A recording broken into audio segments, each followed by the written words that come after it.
നമസ്കാരം. ബിഗ് സ്റ്റോറിയിലേക്ക് സ്വാഗതം. CPIM ഭൂരിപക്ഷ വർഗീയതയെ പ്രോത്സാഹിപ്പിക്കുകയാണെന്നും CPIMലെ ഒരു വിഭാഗം ന്യൂനപക്ഷങ്ങളിൽ വർഗീയത ആരോപിക്കുകയാണെന്നും സുന്നി കാന്തപുരം വിഭാഗത്തിന്റെ മുഖപത്രം.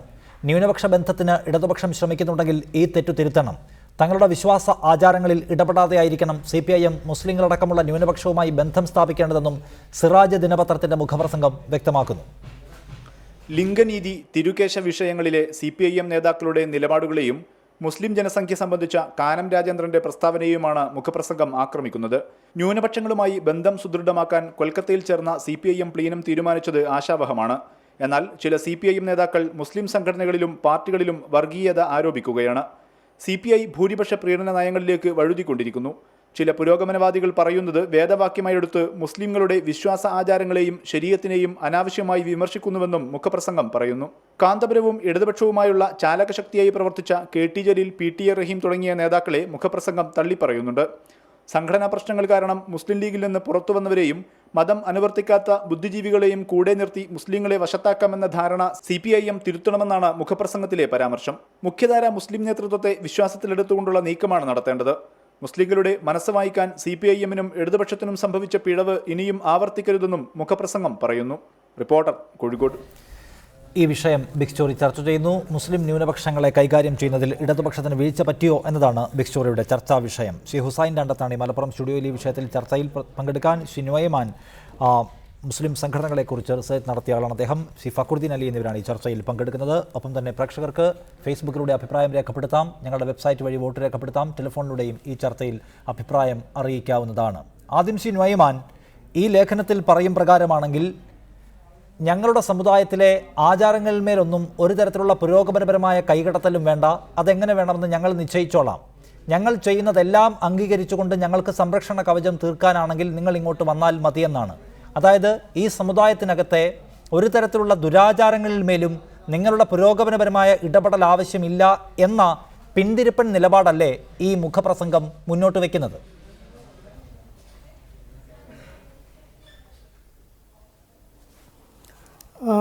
ഞാൻ ആ മുഖപ്രസംഗം വായിച്ചു. ആ മുഖപ്രസംഗത്തിൻ്റെ ഒരു സമ്മറി എന്ന് പറയുന്നത് ഇന്ത്യയിലെ ഇടതുപക്ഷത്തിൻ്റെ പ്രതാപം ഓർമ്മപ്പെടുത്തിക്കൊണ്ട് തുടങ്ങുന്ന ഒരു എഡിറ്റോറിയലാണത്. ആ പ്രതാപത്തിന് ഇടക്കാലത്ത് ഇടർച്ച സംഭവിച്ചിട്ടുണ്ട്. ആ ഇടർച്ചയുടെ പ്രധാന കാരണം CPM ന്യൂനപക്ഷ സംഘടനകളോട്, ന്യൂനപക്ഷ സമുദായങ്ങളോട് എടുത്ത സമീപനം കാരണമാണ്. തെറ്റായ സമീപനം കാരണമാണ് CPMന് ഇടതുപക്ഷ പ്രസ്ഥാനങ്ങൾക്ക് ഒരു കാലത്ത് ഇന്ത്യയിലുണ്ടായിരുന്ന പ്രതാപം നഷ്ടപ്പെട്ടത് എന്ന് പറഞ്ഞാണ് ആ എഡിറ്റോറിയൽ തുടങ്ങുന്നത്. രണ്ട് ന്യൂനപക്ഷ സമുദായങ്ങളുമായി ഒരു ഇലക്ഷൻ കാല ബന്ധത്തിനല്ല മുസ്ലിം സംഘടനകൾ ആഗ്രഹിക്കുന്നതെന്നും അതിനപ്പുറം ന്യൂനപക്ഷങ്ങളോടുള്ള CPMന്റെ ഇടതുപക്ഷ പ്രസ്ഥാനങ്ങളുടെ സമീപനം എന്താണ് എന്നുമാണ് എഡിറ്റോറിയൽ ചോദിക്കുന്നത്. മൂന്നാമതായി ആ എഡിറ്റോറിയൽ ഉന്നയിക്കുന്ന ഒരു കാര്യം എന്ന് വെച്ചാൽ ന്യൂനപക്ഷ സമുദായങ്ങളുമായി, പ്രത്യേകിച്ചും മുസ്ലിം സമുദായവുമായി സംവദിക്കാൻ ഇടതുപക്ഷ സംഘടനകൾ ഉപയോഗിക്കുന്ന മെത്തേഡിനെ ആ എഡിറ്റോറിയൽ കൃത്യമായി ചോദ്യം ചെയ്യുന്നുണ്ട്. ആ മെത്തേഡിൻ്റെ പ്രശ്നമായി അവർ ഉന്നയിക്കുന്നത്, ഉദാഹരണത്തിന് കേരളത്തിലെ CPM എങ്ങനെയാണ് കേരളത്തിലെ മുസ്ലിം സമുദായത്തെ അഭിമുഖീകരിക്കുന്നത് എന്നുള്ളതാണ്. CPM പൊതുവിൽ സ്വീകരിച്ചു വരുന്ന രണ്ട് സമീപനങ്ങളെ ആ എഡിറ്റോറിയൽ ചൂണ്ടിക്കാണിക്കുന്നുണ്ട്. ഒന്ന്, സംഘടനാ പ്രശ്നം കാരണം മുസ്ലിം ലീഗിൽ നിന്ന് പുറത്തു വന്ന നേതാക്കൾക്ക് നൽകുന്ന സ്വീകാര്യതയിലൂടെയാണ്, അവരിലൂടെയാണ് CPM കേരളത്തിലെ മുസ്ലിം സമുദായത്തെ അഭിമുഖീകരിക്കാൻ ശ്രമിക്കുന്നത്. നമുക്കറിയാവുന്ന ഉദാഹരണങ്ങളുമുണ്ട്. KT ജലീൽ, PT റഹീം, ഇവൻ ഹുസൈൻ രണ്ടത്താണി വരെയുള്ള ആളുകളെ സൂചിപ്പിച്ചുകൊണ്ട് തന്നെ ആയിരിക്കണം എന്നാണ് ഞാനത് മനസ്സിലാക്കുന്നത്. രണ്ടാമത്തത്, മതം അനുവർത്തിക്കാത്ത മുസ്ലിം ബുദ്ധിജീവികളുടെ വാദങ്ങളെ പിന്തുണച്ചുകൊണ്ടും മുസ്ലിം സമുദായത്തെ അഭിമുഖീകരിക്കാനാണ് CPM ശ്രമിക്കുന്നത് എന്നാണ്. എന്നാൽ എന്താണ് ന്യൂനപക്ഷങ്ങളോടുള്ള CPMന്റെ, പ്രത്യേകിച്ച് മുസ്ലിങ്ങളോടുള്ള CPMന്റെ സമീപനം? അത് ഇലക്ഷൻ അജണ്ട എന്നുള്ള നിലയിലല്ല, അതിനപ്പുറം മുഖപ്രസംഗത്തിന്റെ ഉള്ളടക്കം ഒരിക്കൽ കൂടി ആവർത്തിക്കുകയാണ് താങ്കൾ ചെയ്യുന്നത് എന്ന് തോന്നുന്നു. അത് മുന്നോട്ട് വെക്കുന്നത് ഞങ്ങളുടെ സംസ്കാരത്തെയും ഞങ്ങളുടെ ശരീരത്തിനെയും ഒക്കെ അതിലെന്ത് പിഴവുണ്ടെന്ന് നിങ്ങൾക്ക് തോന്നിയാലും ചോദ്യം ചെയ്യാൻ വരണ്ട, അത് ഞങ്ങൾ നോക്കിക്കൊള്ളാം, അത് അംഗീകരിച്ചുകൊണ്ടുള്ള സംരക്ഷണ കവചത്തിനാണെങ്കിൽ വന്നാൽ മതി എന്ന നിലപാട് ആശാസ്യകരമാണോ എന്നതാണ്.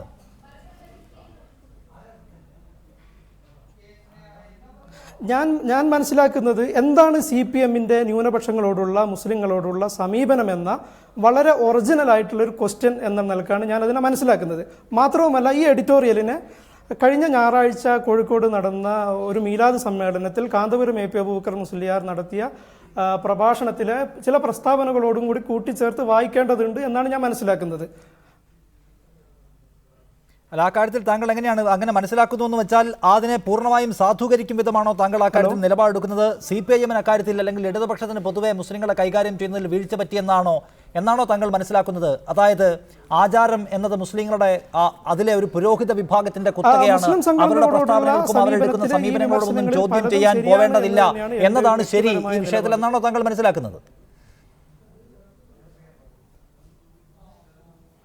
ഈ വിമർശനങ്ങളിൽ പലതും ശരിയാണ് എന്നാണ് എൻ്റെ നിലപാട്. അതാണ് താങ്കളുടെ നിലപാട്. ഞാൻ വരാം. ശ്രീ ഫക്രുദ്ദീൻ അലി, അതായത് മുസ്ലിം ലീഗിൽ നിന്ന് സംഘടനാ നടപടി നേരിട്ട് പുറത്തു വന്ന ചില നേതാക്കളെ ഒപ്പം നിർത്തിയാൽ, അല്ലെങ്കിൽ മതശാസനകളെ അനുസരിക്കാത്ത ചില ബുദ്ധിജീവി പരിവേഷമുള്ളവരെ കൂടെ നിർത്തിയാൽ സമുദായം ഒന്നാകെ കൂടെ പോരുമെന്ന് കരുതേണ്ടതില്ല എന്ന് ചില മത നേതാക്കൾ പറയുന്നു. എങ്ങനെയാണ് അതിനെ കാണേണ്ടത്? CPIM-ന് പൊതുവെ ഇടതുപക്ഷത്തിന് മുസ്ലിം ന്യൂനപക്ഷത്തെ അവരുടെ ശരീഅത്തിനെ മുൻനിർത്തി കൈകാര്യം ചെയ്യുന്നതിൽ വീഴ്ച പറ്റിയിട്ടുണ്ടോ?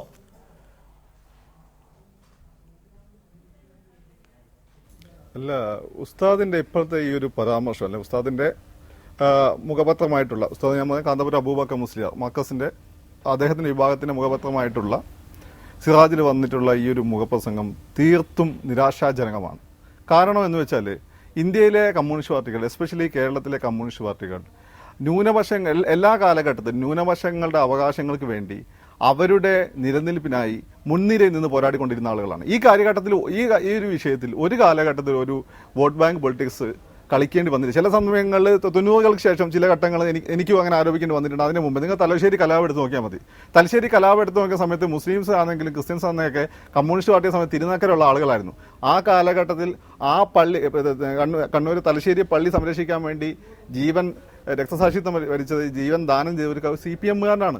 അന്ന് അവിടുത്തെ ആ പള്ളി പള്ളി സന്ദർശിക്കാൻ EMS-ന്റെ കാലിലേക്ക് അന്ന് അവിടുത്തെ പ്രധാനപ്പെട്ട പുരോഹിതൻ വീഴുകയായിരുന്നു, നിങ്ങളാണ് സംരക്ഷിച്ചത് പറഞ്ഞുകൊണ്ട്. പക്ഷേ അതേസമയം തന്നെ ഷബാനു കേസ് നിങ്ങൾ എടുത്തു നോക്കൂ. ഷബാനു കേസ് എടുത്ത EMS വളരെ കൃത്യമായ നിലപാടെടുത്തു. ഷബാനു കേസിന്റെ വിഷയത്തിൽ മുസ്ലിം സംഘടന എടുക്കുന്ന നിലപാട് പുരോഗമനാത്മകമല്ല എന്ന് പറഞ്ഞുകൊണ്ട് കൃത്യമായ നിലപാടെടുത്തു. അത് മുസ്ലിം വിരുദ്ധതയായിരുന്നില്ല. കാരണം മുസ്ലിം സമുദായത്തിലാണെങ്കിൽ ബ്രാഹ്മണ സമുദായത്തിലാണ് സ്ത്രീകളെ രണ്ടാം കിടക്കായി പരിഗണിക്കപ്പെടുന്ന ഒരു സാമൂഹ്യ പരിസ്ഥിതി നമ്മുടെ അന്തരീക്ഷത്തിലുണ്ട്, നമ്മുടെ ചുറ്റുപാടുമുണ്ട്. അത് കൃത്യമായി അഡ്രസ്സ് ചെയ്യേണ്ടതായിരുന്നു. അപ്പോൾ ഇതിൽ ഏതാണ് ഇദ്ദേഹം ഉദ്ദേശിക്കുന്നത് മനസ്സിലായി. ഇനിയിപ്പോൾ ഇദ്ദേഹം പറയുന്ന വേറെ ചില കാര്യങ്ങളുണ്ടല്ലോ, ലീഗിൽ നിന്ന് വെറ്റിപ്പിണങ്ങി വന്ന ആളുകൾ. ഇപ്പം നമുക്ക് ആ ലീഗിൽ നിന്ന് തെറ്റി ഒന്ന് റഹീം ആയിരിക്കാം. റഹീം ആ കൊടുവള്ളി മേലിൽ നല്ല വ്യക്തിബന്ധമുള്ള ആളാണ്. പിന്നെ അതുപോലെ തന്നെ വേറൊന്ന് ഈ പറഞ്ഞിട്ടുള്ള തവനൂർ MLA ആണ്. അദ്ദേഹത്തെ സംബന്ധിച്ചിടത്തോളം അദ്ദേഹം പണ്ഡിതനാണ്. ഇവരെ ആരെക്കാട്ടും കൃത്യമായ ധാരണയുള്ള ആളാണ്. പിന്നെ ഇടതുപക്ഷമായിട്ട് ചേർന്ന ഒരാൾ ഞാൻ പല സമയത്ത് അദ്ദേഹത്തെ വിമർശിച്ചിട്ടുണ്ടെങ്കിലും ഈ രണ്ടത്തനിയാണ്. ഇദ്ദേഹം അലിഗഡ് യൂണിവേഴ്സിറ്റി പഠിച്ച മികച്ച പണ്ഡിതനാണ്. പിന്നെ KEN-നായിരിക്കും ഒരു പക്ഷേ ഈ ഉദ്ദേശിച്ചത് എന്താ വെച്ചാൽ മതചിട്ടകളൊന്നും പാലിക്കാത്ത ബുദ്ധിജീവികൾ ഇന്ന് പോസ്റ്റ് മോഡേൺ പരിസരത്ത് നിന്നും സസ്യരാഷ്ട്രീയത്തെ പരിസരത്ത് നിന്നുകൊണ്ട് ഒരുപക്ഷെ പാർട്ടിക്ക് പോലും യോജിക്കാൻ വയ്യാത്ത രീതിയിൽ മുസ്ലിംസിന് അതുപോലെ തന്നെ ന്യൂനപക്ഷങ്ങൾക്കും ദളിതർക്കും വേണ്ടി സംസാരിക്കുന്ന ആളുകളാണ്. അപ്പൊ ഇങ്ങനെയുള്ള പ്രാഥമികമായി ശ്രീ ഹുസൈൻ രണ്ടത്താണി, പിണങ്ങിപ്പോന്ന ചില നേതാക്കളെ, മുസ്ലിം നേതാക്കളെ മറ്റു സംഘടനകളിൽ നിന്ന് വന്നവരെ ഒപ്പം ചേർത്താൽ സമുദായം ഒന്നാകെ കൂടെ പോരുമെന്ന ധാരണ തെറ്റാണെന്ന് ഓർമ്മപ്പെടുത്തുകയാണ് സിറാജിലെ മുഖപ്രസംഗത്തിലൂടെ കാന്തപുരം ഉസ്താദ് ഇൻഡയറക്റ്റായി ചെയ്യുന്നത് എന്നതാണ്.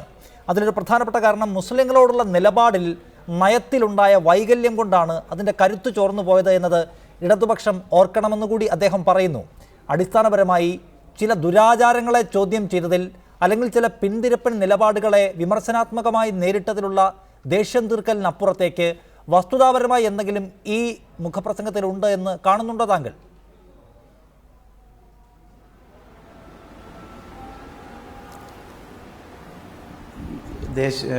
സിറാജിലെ മുഖപ്രസംഗം എന്നത് ഞാൻ മനസ്സിലാക്കുന്നത് കാന്തപുരത്തിൻ്റെ ഉസ്താദിൻ്റെതോ ആണ് എന്നല്ല. അത് പത്രത്തിൻ്റെതായ ചില സമീപനങ്ങൾ അതിൽ എഴുതി എന്നുള്ളതാണ്. അതൊരു പക്ഷേ ഉസ്താദ് പ്രതിനിധാനം ചെയ്യുന്ന സംഘടനയുടെയോ അല്ലെങ്കിൽ ആ ഒരു പ്രസ്ഥാനത്തിൻ്റെയോ ഭാഗമായിക്കൊള്ളണമെന്നില്ല. ഇത് സ്വതന്ത്രമായി അതിലെ ആളുകൾ എഴുതിയ ഒരു മുഖപ്രസംഗമായി കണ്ടാൽ മതി. പക്ഷെ അതിൽ പല കാര്യങ്ങളും വസ്തുതാപരമായി ശരിയാണെന്ന് എനിക്ക് തോന്നുന്നില്ല. കാരണം നമ്മളെപ്പോഴും ഒരു കമ്പാരിസനാണ് വേണ്ടത്. ന്യൂനപക്ഷങ്ങളുടെ കാര്യത്തിൽ ഏറ്റവും കൂടുതൽ താല്പര്യം പ്രകടിപ്പിക്കുന്നത് CPM ആണോ അതോ മറ്റു പാർട്ടികളാണോ? ഒരു പാർട്ടിയും 100% ശരിയാണ് എന്ന് ഒരു സംഘടനയ്ക്കും അങ്ങോട്ടും ഇങ്ങോട്ടും അവകാശപ്പെടാൻ കഴിയില്ല. കാന്തപുരം വിഭാഗത്തിൻ്റെ ആളുകളായാലും മറ്റ് വിഭാഗങ്ങളുടെ ആളുകളായാലും എല്ലാ ന്യൂനപക്ഷത്തിൻ്റെ പ്രശ്നങ്ങളും CPM ഏറ്റെടുത്തു എന്ന് CPM അവകാശപ്പെടുമെന്ന് എനിക്ക് തോന്നുന്നില്ല. പക്ഷേ നമ്മൾ കൃത്യമായി പറഞ്ഞാൽ നമ്മുടെ നാടിന്, പ്രത്യേകിച്ചും കേരള സംസ്ഥാനത്തിൻ്റെ എല്ലാ കാര്യങ്ങളിലും ഏറ്റവും കൂടുതൽ ന്യൂനപക്ഷത്തിൻ്റെ കാര്യത്തിൽ താല്പര്യമെടുത്തത് അത് അവരുടെ മതം നോക്കിയല്ല, മറിച്ച് അവരുടെ ജാതിയും നോക്കിയല്ല. പിന്നോക്കത്തിൽ ആര് നിൽക്കുന്നുവോ, ആർക്കാണോ ഇവിടെ സാമ്പത്തികമായി പ്രശ്നങ്ങളുള്ളത്, അവ മനസ്സിലാക്കിക്കൊണ്ട് തന്നെ സ്വന്തമായ അഭിപ്രായങ്ങൾ എടുത്തുകൊണ്ടാണ് പാർട്ടി ഇതുപോലുള്ള കാര്യങ്ങളിൽ മുന്നോട്ട് വന്നത്. ഇത് ഏതെങ്കിലും മുസ്ലിം സംഘടന ആവശ്യപ്പെട്ടിട്ടില്ല. അപ്പോൾ ഭൂപരിഷ്കരണം ഏറ്റവും പ്രധാനപ്പെട്ട ഒരു നാഴികക്കല്ലായിരുന്നു, പ്രത്യേകിച്ചും മുസ്ലിങ്ങളെ സംബന്ധിച്ചിടത്തോളം. അത് മുസ്ലിങ്ങൾക്ക് വേണ്ടി എന്തെങ്കിലും ചെയ്തു കൊടുത്തു എന്ന തരത്തിലല്ല ചെയ്തത്, മറിച്ച് സമ്പത്തില്ലാത്ത അന്നത്തെ ജന്മിത്വ വ്യവസ്ഥയ്ക്കെതിരെ കമ്മ്യൂണിസ്റ്റ് പാർട്ടി കൊണ്ടുവന്നൊരു വലിയ നയമായിരുന്നു. അതിൽ ഏറ്റവും കൂടുതൽ ഗുണം കിട്ടിയ ഒരു വിഭാഗമാണ് മുസ്ലിങ്ങൾ. അതുപോലെ തന്നെയാണ് സംവരണം. ഇതൊന്നും ഏതെങ്കിലും ഒരു സംഘടന അല്ലെങ്കിൽ മുസ്ലിം സംഘടനയോ മുസ്ലിം നേതാവോ വരും അങ്ങനെയെങ്കിൽ എന്നാണ് താങ്കൾ പറയുക. ഒരു പ്രേക്ഷകൻ ഉമ്മർ എന്നയാൾ ഖത്തറിൽ നമ്മോടൊപ്പം ഉണ്ട്. ഉമ്മർ, പറയൂ, താങ്കളുടെ അഭിപ്രായം എന്താണ്? ഹലോ, പറയൂ. എനിക്ക് പറയാനുള്ളത്, ഇതിനകത്ത് CPM എടുക്കുന്ന നിലപാടുകൾ, ഈ CPM എടുക്കുന്ന നിലപാടുകൾ മതസംഘടനകൾക്കും വർഗീയ സംഘടനകൾക്കും എതിരായിട്ടുള്ള ഒരു നിലപാടാണ് സ്വാഭാവികമായിട്ട് എടുത്തു പോരാറുള്ളത്. തെരഞ്ഞെടുപ്പ് എടുക്കുന്ന സമയത്ത് സ്വാഭാവികമായിട്ടും ഇതുപോലുള്ള കാന്തപുരം, അതുപോലുള്ള എല്ലാ മുസ്ലിം സംഘടനകളാണെങ്കിലും മറ്റ് സംഘടനകളിലാണെങ്കിലും പ്രവർത്തിക്കുന്ന ജാതി സംഘടനകൾ അവരുടെ മാഗസിനുകളിലും അവരുടെ പത്രമാധ്യമങ്ങളിൽ കൂടിയും ഒരു ഇംപ്രഷൻ അതിന്റെ ഭാഗമായിട്ട് ശ്രമിക്കുന്നു മാത്രമാണ്. അതാണ് അഭിപ്രായം. നന്ദി ശ്രീ ഉമ്മർ ഈ അഭിപ്രായം രേഖപ്പെടുത്തിയതിന്. ശ്രീ നൊയ്മാൻ, ഇപ്പം നമുക്കറിയാം, ഈ സമീപകാല ചരിത്രം പരിശോധിച്ചാൽ മുസ്ലിം സമുദായത്തിനകത്ത് സ്ത്രീകളുമായി ബന്ധപ്പെട്ട വിഷയത്തിലടക്കം ശ്രീ കാന്തപുരം AP അബൂബക്കർ മുസ്ലിയാർ നടത്തിയിട്ടുള്ള ചില പരാമർശങ്ങൾ വലിയ തോതിൽ പൊതുസമൂഹത്തിൽ നിന്ന് എതിർപ്പ് വിളിച്ചു വരുത്തിയ ഒന്നാണ് എന്നതോർക്കണം. അതിന് ഇടതുപക്ഷത്തെ ചില പ്രമുഖ നേതാക്കൾ ആ വിമർശനത്തിന് നേതൃത്വം കൊടുക്കുകയും ചെയ്തിട്ടുണ്ട് എന്നതും വളരെ പ്രധാനമാണ്. ആ സാഹചര്യത്തെ മുൻനിർത്തിയായിരിക്കണം സിറാജിൽ ഇങ്ങനെ തടസ്സമൊന്നുമില്ലാതെ ഒരു ലേഖനം എഴുതാൻ അതിൽ അവിടുത്തെ മാധ്യമപ്രവർത്തകന് കഴിയുകയും ചെയ്യുന്നത്. അതിനപ്പുറത്തേക്ക് CPIM ന്യൂനപക്ഷ വിരുദ്ധമായ നിലപാട് സ്വീകരിച്ചു എന്ന് സ്ഥാപിക്കാൻ എന്ത് ചരിത്രപരമായ തെളിവുണ്ട് ഈ ലേഖകന് മുൻപിൽ എന്നതാണ് പ്രധാനപ്പെട്ട കാര്യം. കാന്തപുരം AP അബൂബക്കർ മുസ്ലിയാർ പെണ്ണുങ്ങൾ വീട്ടിലിരിക്കേണ്ടവരാണ് എന്ന് പറഞ്ഞപ്പോൾ അതിനെ വിമർശിച്ചു എന്നതിൻ്റെ ദേഷ്യം തീർക്കല്ലാതെ പിന്നെ മറ്റെന്താണ് ഇതിലുള്ളത്? ചരിത്രപരമായ എന്ത് ഉദാഹരണമുണ്ട് മുസ്ലിം വിരുദ്ധ നിലപാട് CPIM സ്വീകരിച്ചു എന്ന് പറയാൻ?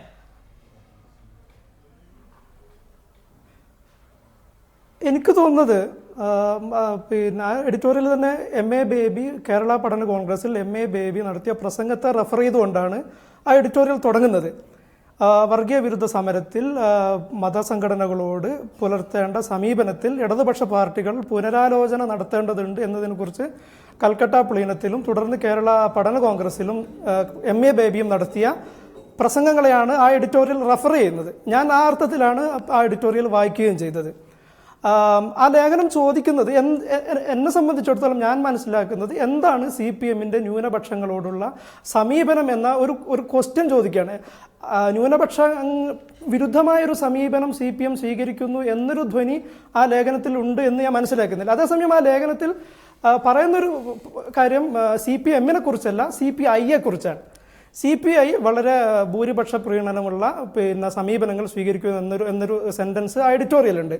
എനിക്ക് തോന്നുന്നത് കഴിഞ്ഞ ഇലക്ഷനിൽ ഇക്കഴിഞ്ഞ പഞ്ചായത്ത് തെരഞ്ഞെടുപ്പിൽ നമ്മൾ പലപ്പോഴും പല വിശകലനങ്ങളിൽ തീരെ വരാതെ ഇരുന്ന ഒരു അനാലിസിസ് നമ്മൾ ശ്രദ്ധിക്കേണ്ടതുണ്ട് എന്നാണ് ഞാൻ മനസ്സിലാക്കുന്നത്. അത് വിമർശനത്തിലെ വളരെ പ്രധാനപ്പെട്ട ഒന്ന് ശ്രീ നൊയ്മാൻ, CPIMലെ ചില മുസ്ലിം സംഘടനകളിൽ ചിലതിനെ വർഗീയതയും മതമൗലികതയുടെയും കേന്ദ്രമായി ആരോപിക്കുന്നു, ആചാരങ്ങളെ അന്ധമായി വിമർശിക്കുന്നു എന്നതാണ്. ചില മുസ്ലിം സംഘടനകൾക്ക് അതിതീവ്ര സ്വഭാവമുണ്ട് എന്നതിൽ എന്താണ് തെറ്റ്? ചില പ്രധാനപ്പെട്ട മുസ്ലിം സംഘടനകളുടെ നേതാക്കൾ അങ്ങേയറ്റം പിന്തിരിപ്പനായ ആചാരങ്ങളെ വീണ്ടും ഉയർത്തിക്കൊണ്ടുവരികയും അത് ശരിയാണെന്ന് സ്ഥാപിക്കാൻ ശ്രമിക്കുന്നവരാണ് എന്ന കാര്യത്തിലും എന്താണ് തർക്കമുള്ളത്? അതിനെ വിമർശിക്കുകയാണ്.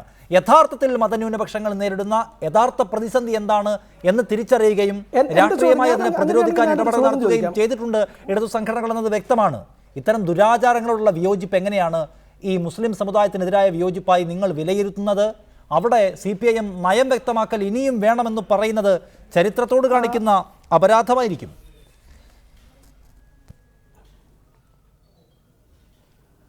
എൻ്റെ ചോദ്യം, നിങ്ങൾ പിന്നെ സിറാജിൻ്റെ എഡിറ്റോറിയലിൻ്റെ ആളുകളോട് ചോദിക്കേണ്ട ചോദ്യം അവരോട് ചോദിക്കണം.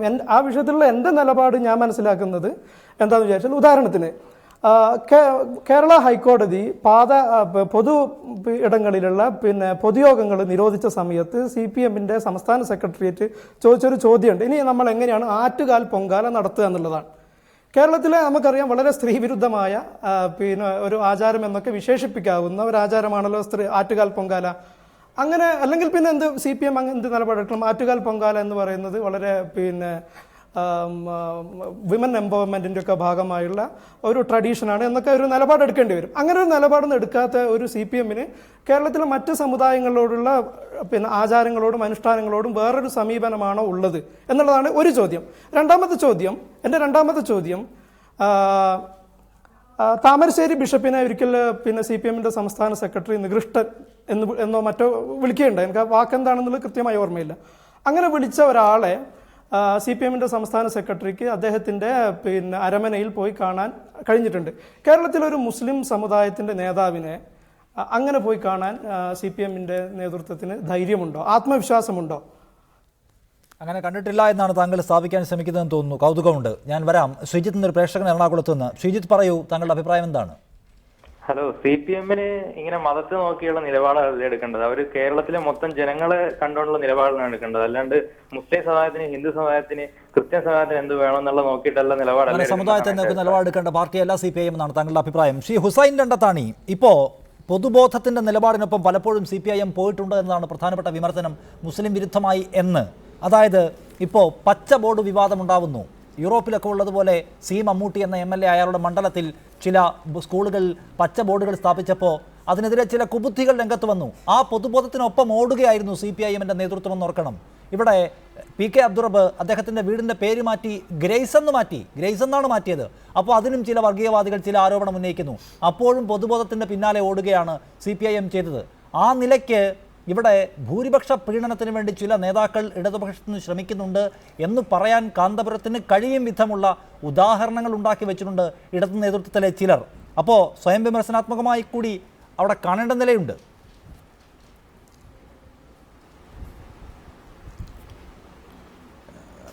നമ്മൾ ഇത് മതസംഘടനകൾക്ക് അവരുടേതായ സമീപനങ്ങളുണ്ടാകും, മാർക്സിസ്റ്റ് പാർട്ടിക്ക് അവരുടേതായ സമീപനങ്ങളുണ്ടാകും.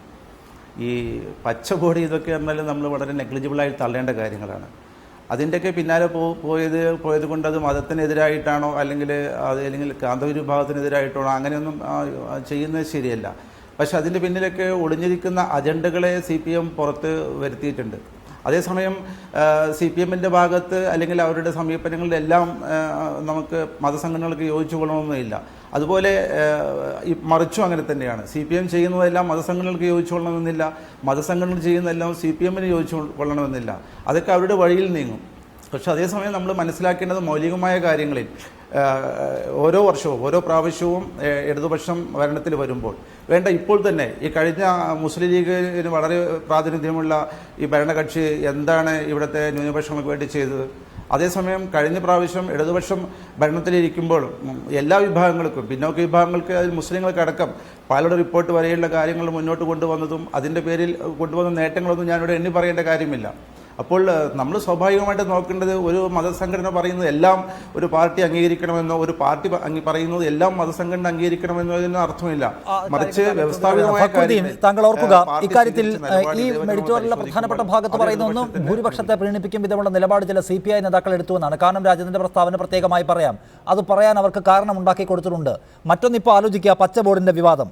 5ാം മന്ത്രി UDFലെ ഒരു ഘടകകക്ഷിക്ക് 5ാം മന്ത്രിസ്ഥാനം കൊടുത്തു എന്നതിനേക്കാൾ ഉപരി ഒരു മുസ്ലിം പാർട്ടിക്ക് 5ാം മന്ത്രിസ്ഥാനം കൊടുത്തു എന്ന കുബുദ്ധികളുടെ പ്രചാരണത്തിനൊപ്പം അതിന് ആക്കം കൂട്ടുന്ന തരത്തിൽ CPIM-ന്റെ നേതൃത്വവും പ്രവർത്തിച്ചിട്ടുണ്ട്. ആ നിലയ്ക്ക് വർഗീയതയുടെ എലമെന്റിനെ അവിടെ കുത്തിത്തിരിക്കുന്നതിൽ CPIM-ന്റെ പങ്കാളിത്തം ചെറുതല്ല.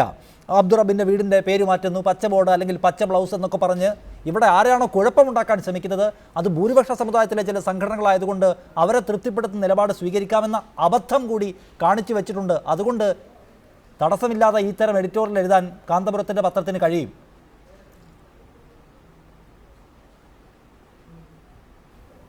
അല്ല, കാന്തപുരത്തിന്റെ പത്രം എഴുതിക്കോട്ടെ, അതൊക്കെ അവരുടെ സൗകര്യം. പക്ഷേ ഇതിന്റെ ഒരു പ്രധാനപ്പെട്ട കാര്യം നമ്മൾ മനസ്സിലാക്കേണ്ടിയിരുന്നല്ലോ. ഷബാനു കേസ് വിഷയത്തിൽ RSS എടുത്ത നിലപാട്, ഇടതുപക്ഷ നിലപാട് ഒന്ന് തന്നെയാണ്. RSS ഇപ്പോൾ രാത്രി 7 മണിയല്ല ഏരാന്ന് പറഞ്ഞു കഴിഞ്ഞാൽ കമ്മ്യൂണിസ്റ്റുകാരും ഞാനും എല്ലാം കൂടി പോയിട്ട് ഏരല്ല, മുസ്ലിംസിന് 12 പറയണോ? അത് വിവരക്കേടാണ്, വിഡ്ഢിത്തമാണ്. അതുപോലെ തന്നെ ഏക സിവിൽ കോഡിന്റെ കാര്യം, അതിൽ ഇടതുപക്ഷത്തിന്റെ നിലപാട് RSS നിലപാട് ഏതാണ്ട് ഒരുപോലെയാണ്. അതുപോലെ തന്നെ ഈ പറയുന്ന സാമ്പത്തിക അടിസ്ഥാനത്തിൽ സംവരണം ഏർപ്പെടുത്തണമെന്ന് ആദ്യം പറഞ്ഞ സഖാവ് EM സമ്പൂതിരിപ്പാടാണ്. എനിക്കിപ്പോഴും ഉണ്ട് ആ നിലപാടിന് എനിക്ക് വലിയ വിയോജിപ്പൊന്നുമില്ല.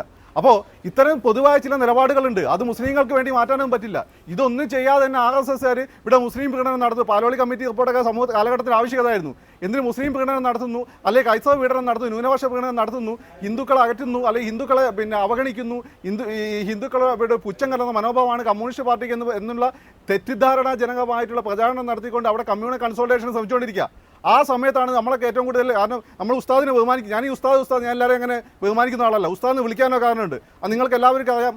സലഫീസത്തിനെതിരെയുള്ള ഇസ്ലാമിക ഭീകരതയ്ക്കെതിരെയുള്ള ശക്തമായ പോരാട്ടത്തിന് നേതൃത്വം കൊടുക്കുന്ന ആൾ കൂടിയാണ് ഉസ്താദ്. ഉസ്താദിന്റെ സ്ത്രീവിരുദ്ധ സമീപനങ്ങളോടൊന്നും എനിക്ക് യോജിപ്പില്ലെങ്കിലും വിദ്യാഭ്യാസ രംഗത്ത് ആധുനികവൽക്കരണ മദ്രസകൾ കൊണ്ടുവരുന്നത് ഇക്കാലഘട്ടത്തിൽ മുൻകൈ എടുക്കുന്ന ആളാണ്. പക്ഷേ ആ ബഹുമാനങ്ങളൊക്കെ നിലനിർത്തിക്കൊണ്ട് തന്നെ ഇത്തരം ചില സമീപനങ്ങൾ എടുക്കുന്നത് ആരാണ് ഇവിടുത്തെ പൊതുശത്രു? ഇവിടെ പൊതുശത്രു ഇസ്ലാമിക കമ്മ്യൂണിറ്റിയിലും അതുപോലെ ഹൈന്ദവ സമുദായത്തിലുമുള്ള തീവ്രവാദികളാണ്. അവർ ഉയർത്തുന്ന അവരെ കൃത്യമായി റെസിസ്റ്റ് ചെയ്യുന്ന ഇടതുപക്ഷമാണ്. ആ ഇടതുപക്ഷത്തിന്റെ നിലപാടുകളെ, അതിന്റെ സ്റ്റാൻഡിനെ വീക്കൻ ചെയ്യുന്ന രീതിയിൽ, ദുർബലമാക്കുന്ന രീതിയിൽ ഉത്തരവാദിത്തരഹിതമായിട്ടുള്ള ആരോപണമാണ് ഉസ്താദിന്റെ പേരിൽ, ഉസ്താദിന്റെ ഉടമസ്ഥതയിൽ ഉണ്ടെന്ന് പറയപ്പെടുന്നത് ഈ പത്രത്തിലെ എഡിറ്റോറിയൽ ബോർഡ് എഴുതിയിരിക്കുന്നത്. കൃത്യമായിട്ട് ആരെ എഴുതിയെന്ന് വെച്ചാൽ നോക്കി പുറത്താക്കണം. രണ്ടാമത്തെ കാര്യം, കാനൻ രാജേന്ദ്രൻ പറഞ്ഞതിൽ എന്താ തെറ്റ്? കാനൻ രാജേന്ദ്രൻ അന്ന് ഹിന്ദു ഉൾപ്പെടെയുള്ള പത്രങ്ങളിൽ സെൻസസിന്റെ ചില അബ്സ്ട്രാക്റ്റുകൾ വന്നിരുന്നു. ആ അബ്സ്ട്രാക്റ്റുകൾ ഉയർത്തിപ്പിടിച്ചുകൊണ്ട് അദ്ദേഹം ഒരു സോഷ്യോളജിക്കലായിട്ടുള്ള ഒരു ഡിബേറ്റ് തുടക്കം കുറിച്ചതാ. അതുപോലെ നിങ്ങളിപ്പം പച്ച ബോർഡ് മറ്റു കാര്യങ്ങളും എല്ലാം പറയുന്നു. പച്ച ബോർഡ് ഈ ലീഗ് വന്ന സമയത്ത് പച്ച ബോർഡ് ഉൾപ്പെടെയുള്ള കാര്യങ്ങൾ ഇവിടെ കമ്മ്യൂണൽ ഫോഴ്സസ് ഏറ്റെടുത്ത കാര്യമാണ്. എന്തുകൊണ്ടാണ് പേര് മാറ്റിയത്? എന്തുകൊണ്ടാണ് ഈ പച്ച ബോർഡിന്റെ ശാസ്ത്രീയതയൊക്കെ പിന്നെ വന്നു. പക്ഷേ അന്ന് ആ ഡിബേറ്റ് എങ്ങനെയായിരുന്നു വന്നത്? സമൂഹത്തെ എല്ലാ വിഷയങ്ങളിലും ഉഗാണ്ടയിലും മരം മുറിച്ചാൽ പ്രതികരിക്കുന്ന ഒരു പാർട്ടിക്ക് ഈ കാര്യത്തിന് പ്രതികരിക്കേണ്ടതായിട്ടുണ്ട്. അത് എല്ലാ കാര്യത്തിലും ഇവരെ ഗൈഡ് ലൈൻസ് മേടിച്ചിട്ട് വേണം പാർട്ടിക്ക് പ്രതികരിക്കാൻ. അപ്പോൾ അതുകൊണ്ട് തന്നെ ഇതെല്ലാം തന്നെ ബാലിശമായിട്ടുള്ള ആർഗ്യുമെന്റ്സ് ആണ്. പിന്നെ അവിടെ ന്യൂമാൻ പറയുന്നത് കേട്ടു, എന്താ സ്ത്രീ പീഡിതമാണ് പൊങ്കാല. ഈ നമ്മുടെ ചരിത്രം എടുത്തു നോക്കിക്കഴിഞ്ഞാൽ ചരിത്രത്തിൽ സ്ത്രീകൾക്ക് അനുകൂലമായിട്ട് ഇന്ത്യൻ സമൂഹത്തിലുള്ള അപൂർവം ചില കാര്യങ്ങളൊന്നാണ് മരുമക്കത്തായം, പൊങ്കാല പോലുള്ള. പൊങ്കാലുള്ള ദിവസം തിരുവനന്തപുരത്ത് വന്നു നോക്കണം, അത് സ്ത്രീകളാണ് ഈ നഗരം ഭരിക്കുന്നത്. അപ്പോൾ ആ കാര്യത്തിൽ ഒരു ധാരണ അല്ലാതെ സ്ത്രീ വിരുദ്ധം എന്നൊന്നും പറയരുത്. അതുപോലെ മുസ്ലിങ്ങളുടെ തലശ്ശേരിയൊക്കെ ഉള്ള മരുമക്കത്തായം മുസ്ലിം സ്ത്രീകൾക്ക് കുറച്ചുകൂടി പവർ ആ ഫ്യൂഡൽ കാലഘട്ടത്തിൽ കൊടുത്തതാണ്. അതുകൊണ്ട് പിന്നെ ഇവിടെ ഒരു പ്രധാനപ്പെട്ട ഒരു കാര്യം എന്ന് വെച്ചാൽ ഇവർ പറയുന്നത് മുസ്ലിം മെയിൻ സ്ട്രീം ഇന്നലെ പുരോഹിതന്മാരൊക്കെ ആയിരിക്കും. പക്ഷേ കഴിഞ്ഞ കുറേ കാലമായിട്ട് മുസ്ലിംസിൻ്റെ ഇടയിൽ ഈ രണ്ടത്താനിയുടെയൊക്കെ നേതൃത്വം എന്നെയൊക്കെ പോലെയുള്ള ലേൺഡ് ആയിട്ടുള്ള ഒരു വിഭാഗം ആളുകൾ, മുസ്ലിം കമ്മ്യൂണിറ്റി, മുസ്ലിം നാമധാരികൾ, വിശ്വാസികളെല്ലാം ഉയർന്നു വന്നിട്ടുണ്ട്. അവരാണ് ഇപ്പോഴത്തെ മെയിൻ സ്ട്രീം. അവരാണ് കേരളത്തിലെ താങ്കളുടെ പരമമായ വാദം. ശ്രീ ഹുസൈൻ രണ്ടത്താണി, അവസാനമായി താങ്കളിലേക്ക്. ഈ കാര്യത്തിൽ കാന്തപുരം AP അബൂബക്കർ മുസ്ലിയാരുടെ സംഘടന പ്രതിനിധാനം ചെയ്യുന്ന നിലപാട് വ്യക്തമാണ് എന്ന് നമുക്കറിയാം. ആ നിലപാടിനപ്പുറത്തേക്കുള്ള ഒന്നും ഈ പത്രത്തിൽ വരാനും പോകുന്നില്ല എന്നതും സുവ്യക്തമാണ്. അതായത് മുസ്ലിം സംഘടനകളുമായി നിലവിലുള്ള അകൽച്ച പരിഹരിക്കേണ്ടതുണ്ട്. ഈ മുസ്ലിം സംഘടനകളെ കൈകാര്യം ചെയ്യുന്നതിൽ വീഴ്ച പറ്റിയെന്ന വിമർശനം ഇനി കേൾക്കാൻ ഇടവരരുത് എന്നൊക്കെ ഈ സുപ്രധാനമായ തെരഞ്ഞെടുപ്പ് ഘട്ടത്തിൽ കാന്തപുരം AP അബൂബക്കർ മുസ്ലിയാരുടെ നിലപാട് പോലെ കരുതാവുന്ന ഒന്ന് ഈ പത്രത്തിൽ വരുമ്പോൾ അത് അതീവ പ്രാധാന്യത്തോടെ ഇടതുപക്ഷ സംഘടനകൾ ഗൗനിക്കേണ്ടതും അല്ലെങ്കിൽ ചർച്ച ചെയ്ത് തിരുത്തേണ്ടുന്ന ഒന്നാണോ, അതോ ഇതിനെ കേവല വിമർശനം എന്നതിനപ്പുറത്തേക്കുള്ള ഒരു പ്രാധാന്യവും കാണാതെ ഒഴിവാക്കണമെന്നാണ്?